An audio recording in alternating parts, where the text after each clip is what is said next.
Here's a review of probably one of the best tools I've ever bought as a, do-it-yourself kind of mechanic.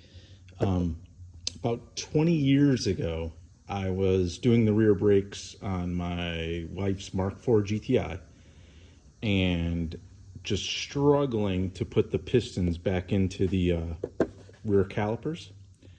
And I was trying to use like a C-clamp. I was spending, I think I was like maybe 2-3 hours into it trying to get the pistons spun back into the rear calipers, and that was the issue. They had to be spun in. They just couldn't be pushed in, and it just was very difficult to do with a regular, carpenter's C-clamp. So then I ran to the parts store and I bought this kit, and I came back home and I think I was done within 15 minutes. I finished the job.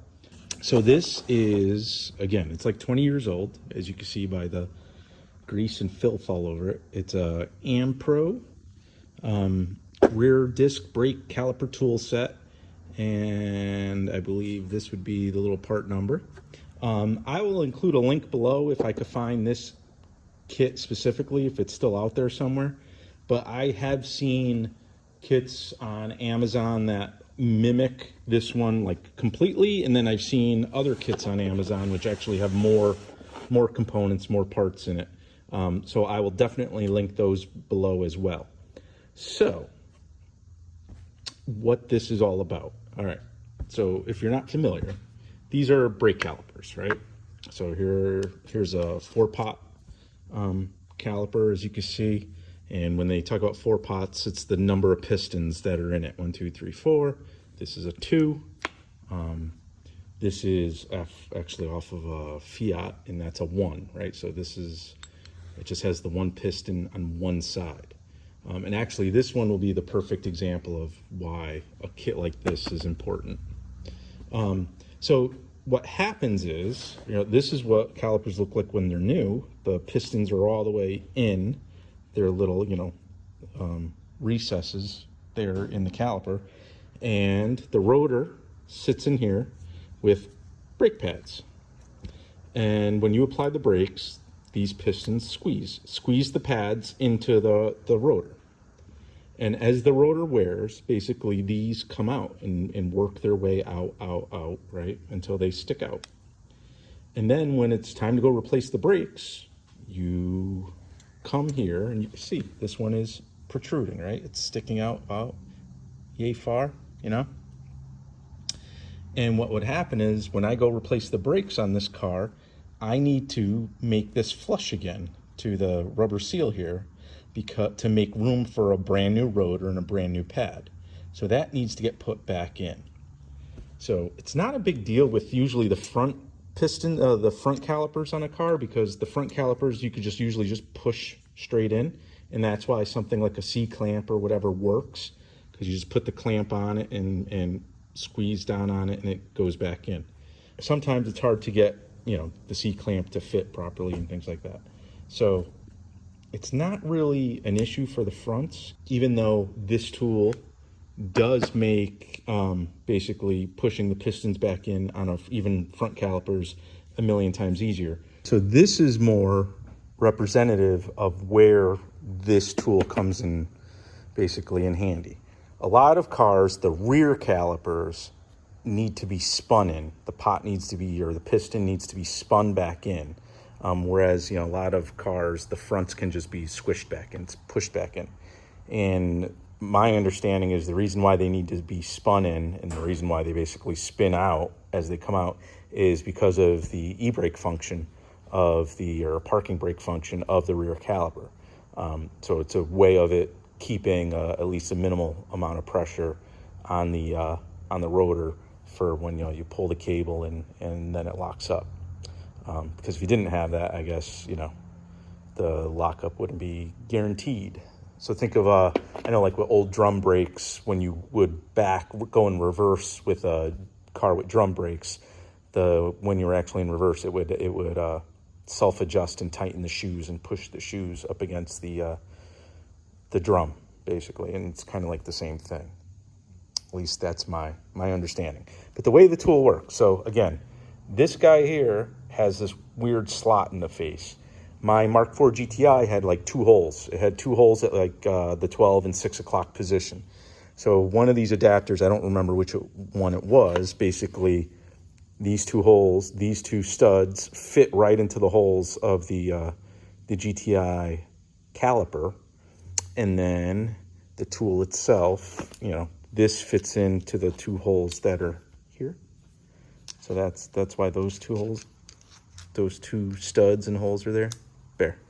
All right, so then here we were, like those 2 went into the caliper, and the adapter was on the piece, and then the backing plate goes on here, and I'll show you why in a moment. And this is what I use to take off the GTIs.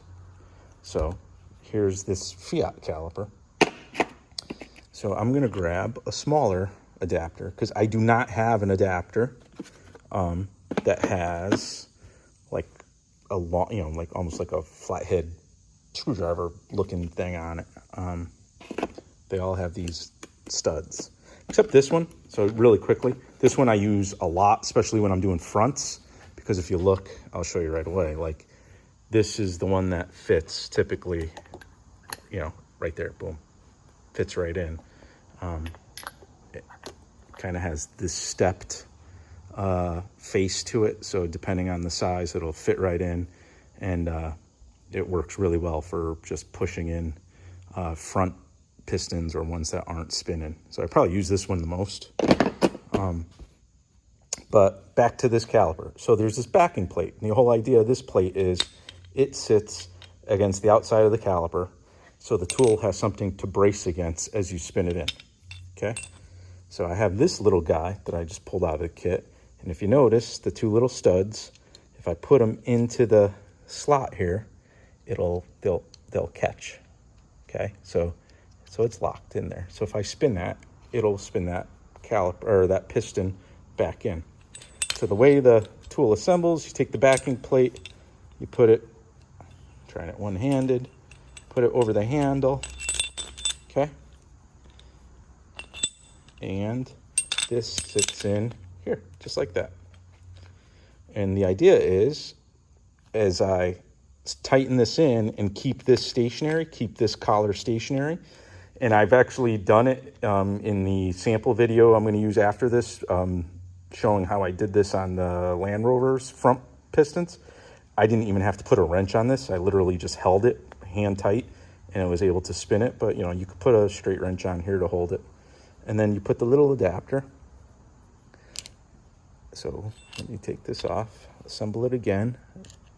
Adapter on. I'm actually gonna, and adapter's on, backing plate goes in, and now that's it. And now we tighten. So I'm gonna just snug this up a little by hand and show you basically what the setup looks like before you get going. All right, so here's, like I said, adapter's on, backing plate's on. So what I'm just gonna do is put those 2 studs into the slot on the piston, and then just kind of back this out to make this piece come back out, grab the backing plate, and brace itself up against the outside of the caliper. So there, now it's tight. You see, this is all tightened up. So now the setup here is it's all tight, right? It's in there. It's basically locked in. Then you could come in with a 7/8 straight wrench, and then grab the T and just start cranking, start tightening, and you'll see, right? It's grabbing that plate. That plate is grabbing that piston nicely, and I could just crank on this, and that piston is going to go right back into that caliper. All right. So it makes really short work of, you know, trying to play with. So now I'm going to tighten it to create the slack and pull this guy out. It makes very short work of putting these pistons back into these calipers, so you could just, you know, move on with your brake job and put in your pads and your rotor and be done with it. So I'm actually going to follow up with some quick footage of the last brake job I did, which was on my Land Rover LR4, and it's a quick clip of me just pushing in the pistons on the front calipers on that particular car. Let me fix this. There we go.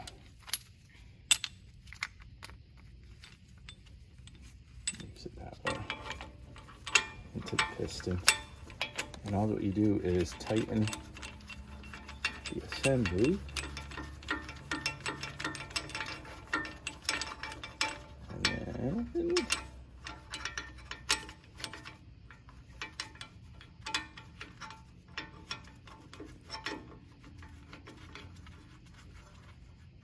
Once this little plate catches the outside of the caliper, as this tightens, it is just going to compress the piston right back in.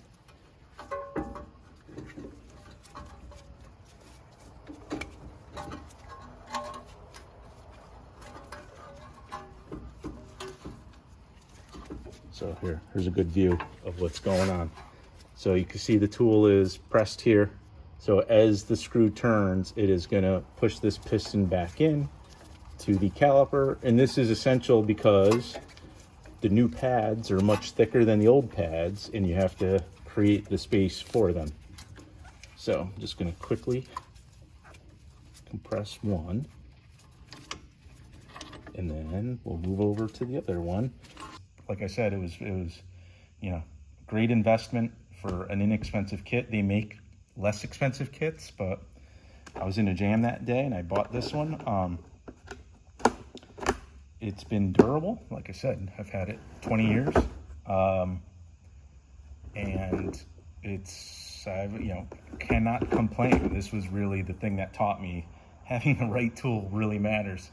And since then I've bought a lot more, specialty tools and kits for pulling bearings and things like that. Like this video if you found this helpful. Subscribe to this channel, and I will continue to do reviews like this and little tutorials like this, as well as the fun stuff with some of the project cars I'm building.